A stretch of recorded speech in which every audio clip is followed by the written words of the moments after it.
Well, I was born and raised Catholic. I went to Catholic school ever since I was in Montessori. I can't say that I really developed a relationship with Jesus. I was just doing what I was told to do in that type of environment, that dominational environment. Then I kind of broke away at different times in my life and went down a path and made some choices in life that have helped shape me and mold me. Some good, some very bad. Some experiences were tragic. And then when it got to right out of high school is when the snowstorm occurred and the avalanche occurred in my life of one thing after another. Later on August 15th, 1996, my older brother was driving home after being out with some friends. And there was a carload of individuals, 4 to be specific, that were carjacking women. They were targeting women. And then they saw a young lady that was following Mike back to where everybody was going to be.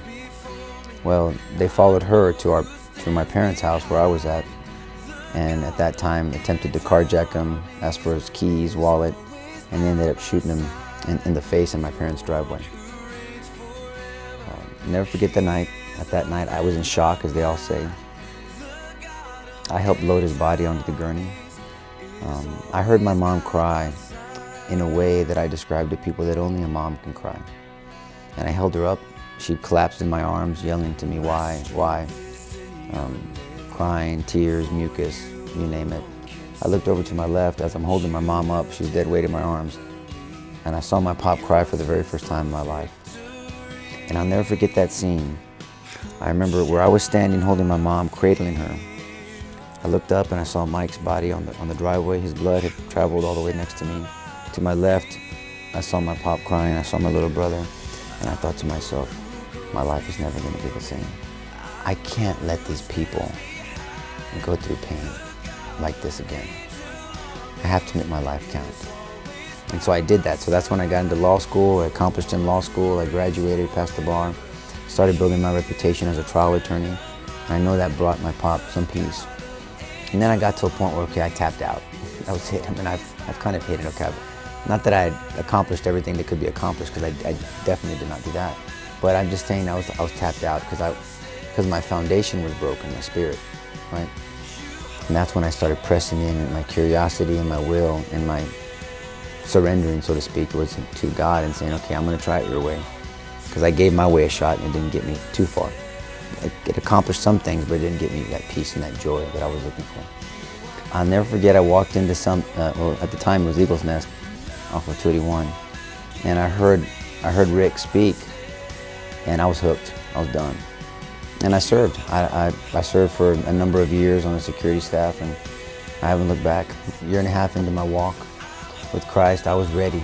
I felt I was ready to settle down. So I responsibly put it out to my friends. And so a friend of ours just introduced me to my wife, Davida. And I remember seeing her, and I saw this genuineness in her face. And her smile was very sincere, and everybody that knows her knows what I'm talking about. And I met the family, and when I met the family, I met my in-laws and my brothers-in-law and my sister-in-law. It was a very sincere group of people. And I remember thinking to myself, the whole crop is good. I mean, they got, all these people are good. I mean, it's not just like she's the only good one and the other ones are bad. It's like just the whole bunch of them are good. And I fell in love with the whole family, not just Davida. If the good Lord came down right now, interrupted our talk, and said, I'm going to talk to Nico for a second. And he goes, I'm going to give you a very serious option here.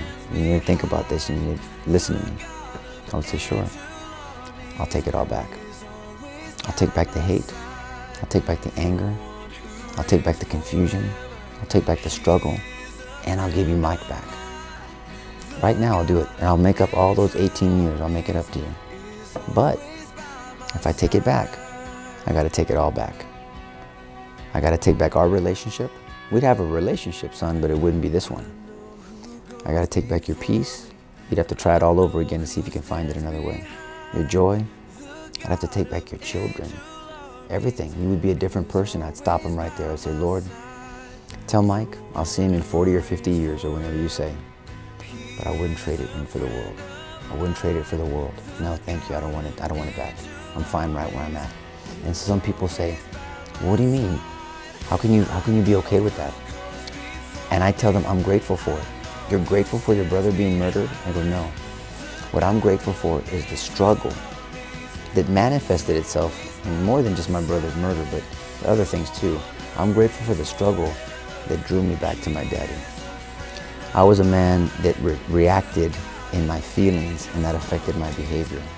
Now I'm a man that responds in my belief systems, and that affects my thoughts, and it affects my feelings, ultimately affecting my behavior. And I'm very grateful for that.